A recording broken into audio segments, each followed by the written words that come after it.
This is an educational series by the Ukrainian Fire Chaplain Show.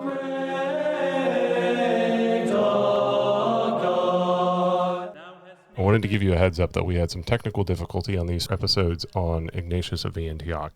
The original first episodes of the Ukrainian Fire Chaplain Show were done on Clement of Rome at Ignatius of Antioch on a condenser mic, which failed, and I did not realize that it had failed until after I got into post-production, so I had to use some backup audio. I want to give you a behind-the-scenes tour real quick of our studio, where I have made some upgrades in order to give you a lot better quality and listening experience. So stick with these 4 episodes on Ignatius. I did polish the audio quite a bit, even though it's backup, and I know you're going to enjoy it. Thanks. A longer series this time, and then we just finished up with a couple of episodes on Clement of Rome. And I want to ask, who are we going to get into today? Well, today we're going to be digging a little bit into Ignatius of Antioch. We're going to ask some questions of who was he? What did he write? What can we learn from him? I do want to preface that this is going to be a little bit longer series, mostly because we have 7 genuine documents of his that survive to this day. And rather than just trying to compress and cover 3 or 4 documents in an episode, I do want to try to break it down a little bit more and actually spend some time with his writings. Who was he? Right. So Ignatius of Antioch was the 3rd bishop of Antioch, which for us in modern day geography, we would consider that to be, the region of Turkey. He was the bishop from about 70 AD or so until his martyrdom in 107 AD. Let us remember from the books of the Bible, particularly in the Acts of the Apostles, that Antioch was the first location that the Jesus followers were called Christians. Let us also learn that it was in Antioch where the mystical body of Christ, the mystical communion of Christians in the church, was first called Catholic. Some people are immediately going to say, well, no, it's not the Catholic that we understand today. And I want to say, well, take a look at me when I was a baby and take a look at me now and imagine what I'm going to look like when I'm in my 70s or 80s. Was that the same person?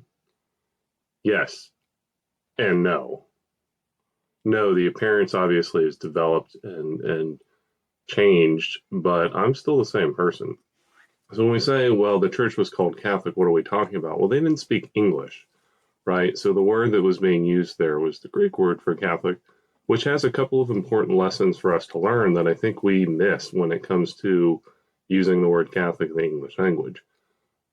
For the Greek speakers, Catholic meant fullness or on the whole. It also meant universal. Like using this one word conveyed all of these different ideas.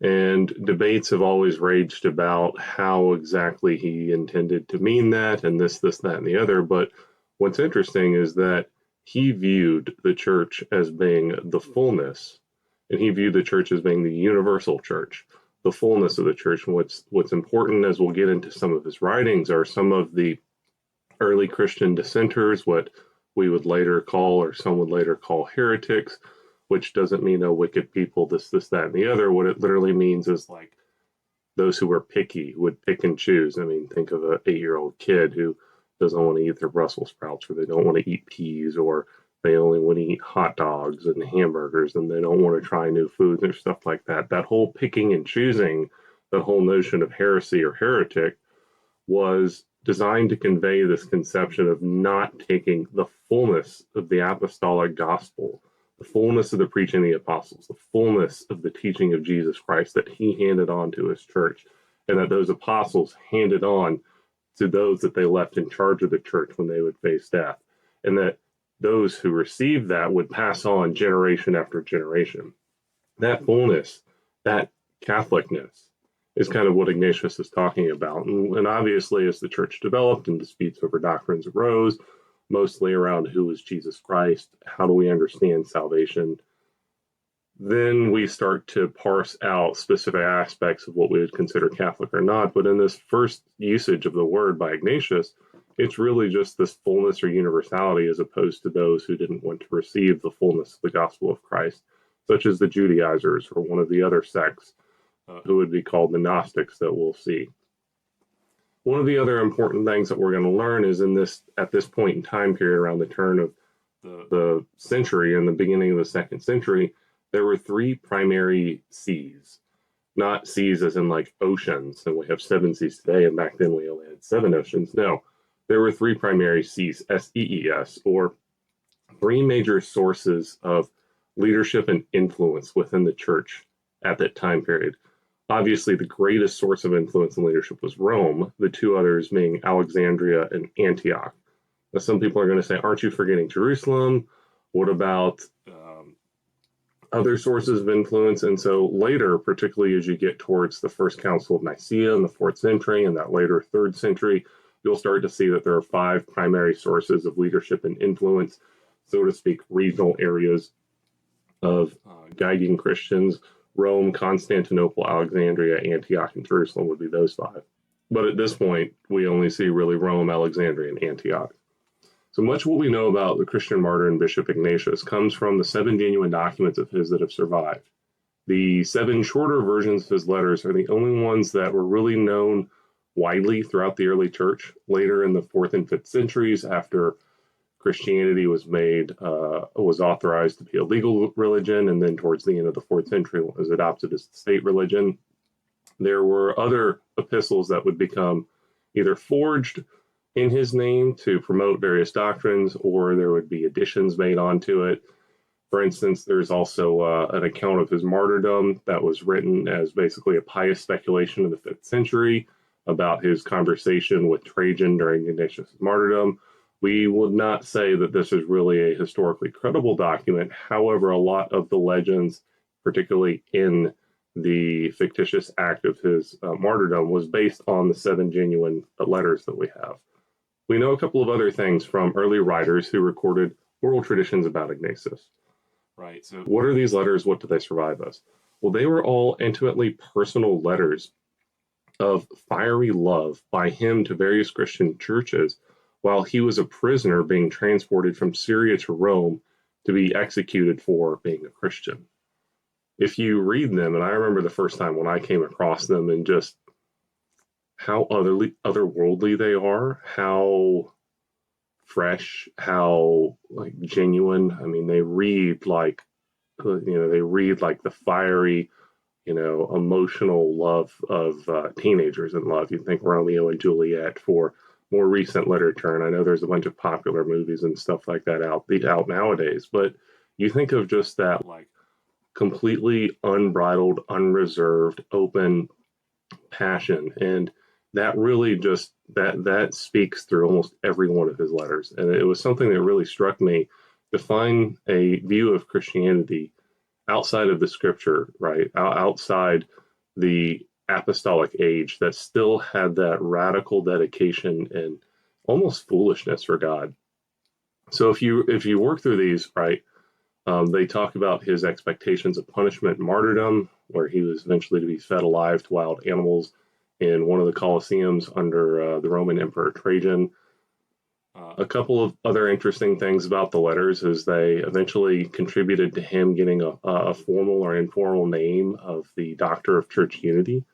And this is because his letters all talk about and really focus on order and unity within the Christian fellowship. Now, that's order both vertically in the spirit and grace and our understanding of salvation, and that's also order horizontally when it comes to church structure and how believers are to have and maintain and exercise communion with others. In the letters that describe his anticipation of martyrdom, you'll find that he really views the essence of being a Christian as his personal configuration to Christ. But he also views that this essence of becoming a Christian for him is completely inseparable to one and his dedication to living membership and participation in Christ's Catholic Church, in Christ's full church. His view of the local congregation that we'll look at, some of the themes, was that it was a community under the leadership of a single bishop. I later use a technical term called the monoepiscopate, or the monarchy of the bishop, right, and stuff like that.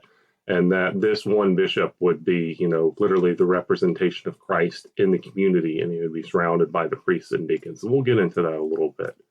One of the other things that we'll find out too is that Ignatius, when it comes to that late first century, early second century Christian literature and Christian writers, is one of the first to give a really detailed presentation of the structure of the church and the structure of the Christian community outside of the New Testament. We'll find in Paul's letters mentions of bishops and priests and deacons, but Ignatius really starts to present in his writings, and we're going to start to really see how the Christians viewed their organization and structure of the fellowship of Christian believers. It's much more explicit in Ignatius than in other documents, such as Didache or Clement of Rome that we've looked at, although as you get into the later part of the 2nd century and the 3rd century, you'll begin to see that as more documents survive from this time period and controversies arise, and therefore people write on these issues, we'll begin to see that clear picture. But Ignatius is really the first location of that. We don't really see in his work that there's a real difference between bishop and priest.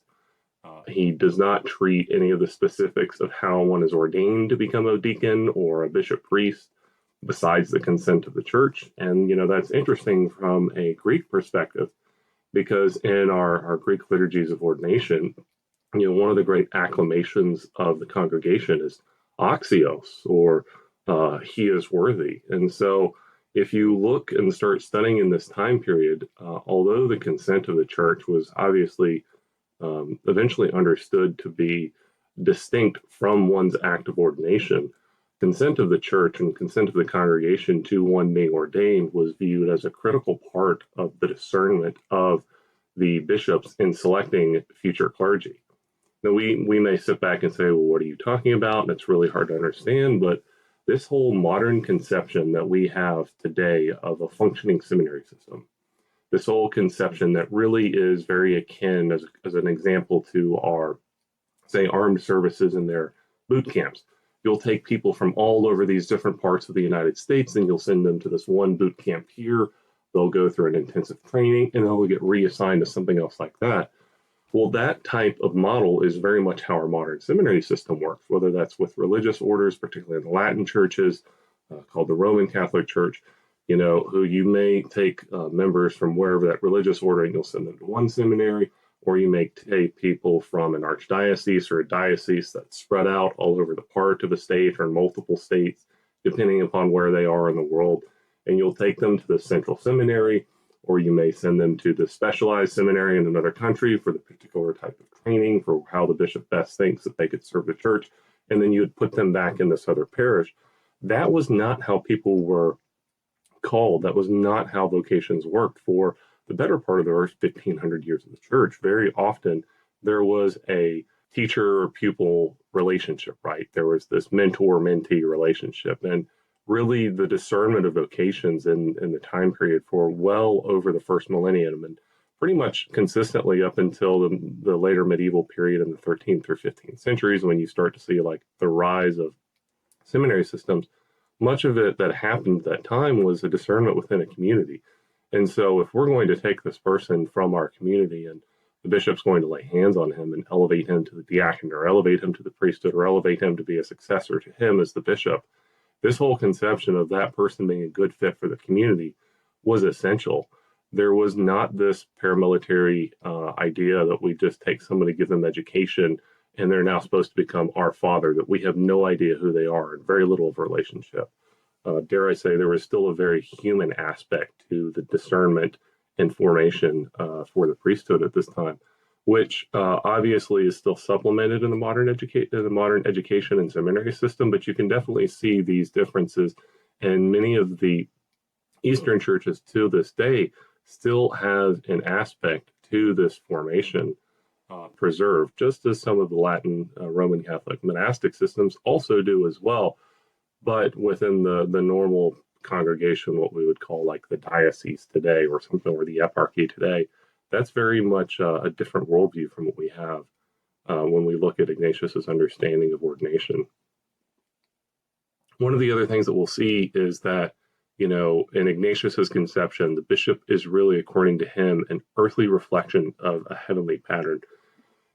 For instance, if you look at his epistle to Magnesians, which we'll go through, the bishop really represents God the Father. The priests represent the college of apostles, and the deacons are the image of Christ.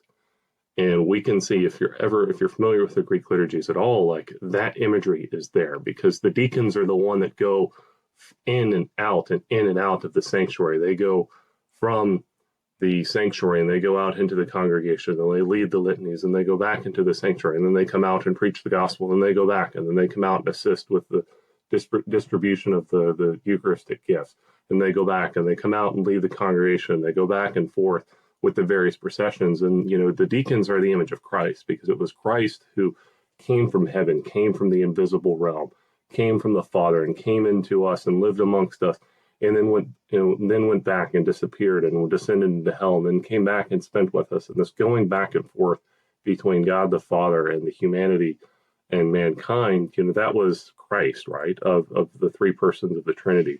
But liturgically, the deacons are that role. The deacons most perfectly symbolize Christ, at least in Ignatius's understanding. And this reality is really reflected in the symbolism of the Eastern liturgy, much more so than it ever has been in the West. Some other themes of his work that I want to look at over the course of the next couple of episodes are going to be, one, the role of a disciple in imitating Christ's passion. Said simply, what is the essence of being a Christian, according to Ignatius? Some of the other themes we've touched on briefly: unity of the church, theology and the teachings against heresy, and in particular, two major groups that we're going to kind of hone in on are, in his epistle to the Magnesians, chapters 8 and 9, there were the Judaizers who rejected Sunday worship in preference for the Sabbath, and they also followed other Jewish legal observances, which Paul would call works of the law, if you're familiar with that big controversy between Roman Catholics and Eastern Catholics and Orthodox, and most of the kind of hardline Protestants, Lutherans up until recently, with the joint declaration between the Lutherans and the Catholics back in the turn of the century. I think it was in 1999. But that whole conception of like works of law was not about works of good deeds, but it was about the observances of Jewish legal practices and customs that were secondary to the foundation of the covenant with Moses during the Exodus, right? That Levitical law came after the apostasy and the golden calf incident. And so that second law that was given to them was viewed as, in a certain sense, an addition to the original covenant given during Exodus. And so Paul would say, yes, in Hebrews, he would talk about changing of the priesthood from the old priesthood to the new priesthood of Christ. There's going to be a change of law. And what a lot of people would say is a lot of the Judaizers would say, you can't be saved unless you're circumcised. You can't be saved unless you're preserving the observances of Judaism, but not the fundamental observances of God and the commandments and proper worship of spirit and various things, but all of the other minutiae of the law and stuff like that would come after the apostasy and not before it. Well, Ignatius gets into that because he was dealing with the Judaizers much like Paul was dealing with. In his epistle to the church of Smyrna, we'll see that the Docetists, who were also very similar to the Gnostics, were a group of followers of Jesus who basically watered down the gospel to accommodate Greek religious cultures and ideas. And one of the fundamental tenets that they adopted from Greek philosophy that caused them to change their Christian beliefs and to leave aside the full gospel, to become heretics, to pick and choose, was they adopted and they accommodated one of the principles of some of the Greek philosophers that saw that matter was intrinsically evil. And so as a result of this, they said that they came up with this doctrine that said the incarnation never happened. They denied that because matter was evil and flesh and humanity was therefore intrinsically evil. And this does sound a little bit like Calvin later, right? But they said because matter is evil in some aspects of Greek culture and philosophy, the incarnation could have never happened. And Jesus didn't die on the cross. He was a ghost. He was not a man. He was only an angel that seemed to have a body. And the Christians would say to that, well, if he didn't die as a true human, how could he pay the debt of humanity? If all of that was basically a visual delusion like we get with modern graphics and entertainment. If all of that was a farce, then our entire salvation is a farce. And so Ignatius was dealing with the Docetist and Gnostic teachings that were dissenting from that fullness of view that Christ really was a man. In the later creeds, he really was born of the Virgin, died under Pontius Pilate, suffered and was buried, really rose again. And so we get in these disputes that he would view this Catholicism or this Catholicness of the church was that it was the full preservation of Christ's teaching and our understanding of Christ. And so the church would adopt that word Catholic to reflect that fullness. Some of the other points of interesting Christian teaching in his letters are that Christ is the fulfillment of the Old Testament, that Christ is both divine and human, that the Eucharist, the communion service of the early church, was the literal flesh of Christ. And he gets into that specifically because of the issues that the Docetists and the Gnostics held, where they viewed flesh and humanity and matter as evil. So they denied that Christ was literally flesh and blood present in the Eucharist, and that's why they would abstain from it. And some of the other aspects in his letters that we'll see are that, the church is the place of Christ's sacrifice. And one of the biggest themes that we'll hit on is for Ignatius, the bishops were the safeguard of unity. They also oversaw baptism, they oversaw Eucharist, they oversaw marriage between Christians, and that they had the responsibility to encourage virginity, or what we would call today lives of celibacy. And these are this is some pretty powerful stuff when you start to wonder about, us today wandering in our wilderness in our modern Western world. And I want to believe what the first Christians believed. Well, let's look at Ignatius and see how the first Christians believed on these various aspects of debate today. And let's take a look and see at how they lived. One of the other interesting views, and I'm going to finish on this, is Ignatius's view on the authority of Rome, because one of the subtle things that has been pointed out by scholars who've compared some of his letters to the other churches, as opposed to his Church of Rome, is that there is a really beautiful and unique view on his understanding of the primacy of love. And rather than paraphrase and kind of talk that off the top of my head, I'm going to give a quote here from Quaston in page 69 and 70 about the various scholastic debates and understandings of what Ignatius of Antioch was talking about. Ignatius makes the term a synonym for the respective churches, turned the passage in the letter to the Romans by presiding over the bond of love being merely another way of saying the church universal. But more recent investigations have proved that this translation is scarcely correct. Given the context and trend of Ignatius's thought, moreover, the old Latin, Syriac, and Armeniac versions of Ignatius's epistles do not favor this rendition. Rather convincing is the suggestion of Thiel, namely to give the word in this passage a wider, profounder meaning, and to understand by agape, or love, the totality of that supernatural life which Christ enkindled to us by his love. Then Ignatius would, by the phrase presiding in love, assign to the Roman Church authority to guide and lead in that which constitutes the essence of Christianity and of the newer order brought into the world by Christ's divine love for men. But aside from the problem presented by so difficult an expression, the Epistle to the Romans takes in its entirety, shows beyond cavil that the position of honor accorded the Roman Church is acknowledged by Ignatius as her due, and is founded not on the extent of her charitable influence, but on her inherent right to universal ecclesiastical supremacy. This is borne out by the passage in the Salutation, which also presides in the chief place of the Roman territory, and again by the remark, "You taught others," and still again by the plea to espouse the church in Syria as Christ would, as a bishop should, render in your prayers the church in Syria which has God for its shepherd instead of me. Its bishop shall be Jesus Christ alone, and your love. Significant also is the fact that although Ignatius admonishes to unity and harmony in all of his epistles, he does not do so in the one addressed to the Romans.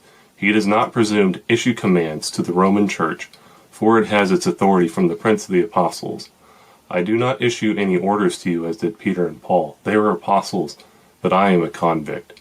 And this testimony also makes Ignatius an important witness to Peter and Paul's journey to Rome. That is an awesome quote from Ignatius, and I don't really want us to get into all of these academic debates, right? I'm just trying to bring this up and put you in touch with the various ways. And when one talks about supremacy of Rome, we can fully admit as Catholics that the way that the Roman primacy has been exercised in the past couple of centuries is far more detailed, far more invasive, far more micromanagerial than in the first few centuries, than indeed in the first millennium. And what I'm saying is, interestingly enough, nothing new. There was a great dissertation written on the Ratzinger formula where, even Pope Benedict himself, as a expert theologian, and leader of the church, would say that how leadership style and leadership decisions have been made by Rome in the past millennium are very different as far as how that leadership has been exercised than they were in the first millennium. Now, that's not saying they're wrong, wicked, condemned, Rome's fallen, anything else like this, but we do need to be humble enough that when we're looking back and trying to understand Ignatius's view of church structure and authority and all of these things, that we don't take our 20th century developed view and read it back into them. We cannot judge the first Christians for aspects of Catholic doctrine that were not resolved at the time by the councils. This whole idea of subsequent judgment is never been an aspect of our Catholic faith. We would take somebody and, there even Thomas Aquinas, right, who denied the Immaculate Conception of the Virgin Mary. He thought it was impossible.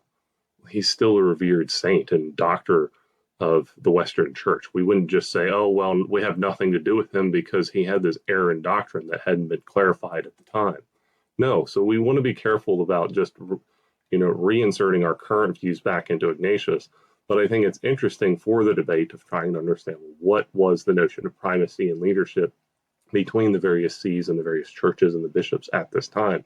I think one of the interesting things that we can also learn from Ignatius has been that he very much views the bishop as the church and the church as the bishop. He views the words as almost being interchangeable.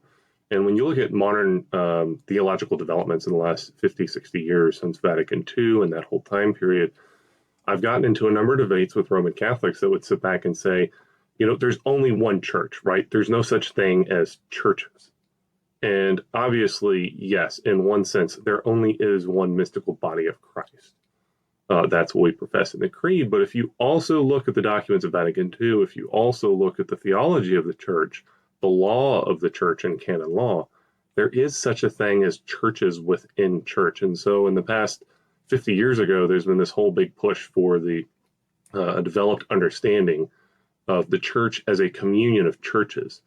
And this really tends to ruffle some people who were raised in a little bit more of a simplistic conception that didn't really get into the whole background of where did the theology come from. And what we want to say is, yes, the church is one, but the church is also a communion of churches. And the reason she is a communion of churches is because she's a communion of bishops. And to say that the church is a communion of churches is to really do nothing other than express today that same theology that I think is inherent within Ignatius of Antioch. Now, some people would say there's no such thing as a communion of churches. And I'd sit back and go, well, like, Vatican II is a great example, not necessarily the documents themselves, but the experience of Vatican II, and yes, the documents themselves too. That points to the fact that there's just not the Roman Catholic Church. There's the largest of the Eastern Catholic churches, the Ukrainian Greek Catholic Church. There's the Melkite Greek Catholic Church. There's the Syro-Malabar Catholic Church. There are 23 Eastern Catholic churches, all of which are considered sui juris, which is just a legal term, independent self-governing churches. Not independent in the absolute sense as if they don't have to ascribe to the theological solemn definitions of the church made in union with Peter, right? They don't just sit back and say, well, we don't have to really care about what the church in communion with Peter says. Yes, but when it comes to the administration of their affairs, when it comes to finances, when it comes to liturgical practices, when it comes to spiritual practices, celibacy, other things like that, they are legitimate and self-governing independent churches. And that is a statement from Rome itself that I've written on in a book that I've got coming out soon. But what's interesting for us to look at and say is that there is this entire perspective on the church as a communion of churches that is not foreign, because we can see it very subtly, but we can see it inherent within the letters of Ignatius and in his theology. And so rather than hear me just kind of go on a little bit, I'm going to call today's episode as a wrap. And what I would really like for you guys to do is to join me, because the next episode, we're going to look at his epistle to the Ephesians. And if time allows us, we're going to get into his epistle to the Magnesians. And we're going to try to do this, I hope, in 4 parts or 3 parts between the other 7 epistles.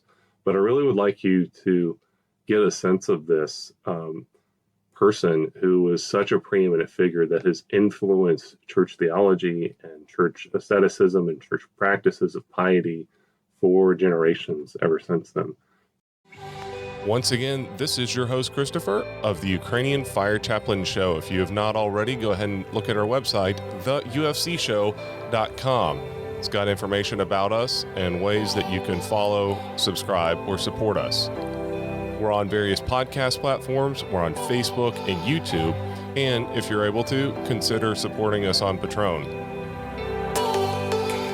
Also want to give a shout out to Daniel Atchison, the music artist Atch, for permission to use his song Forever in our productions. Until next time.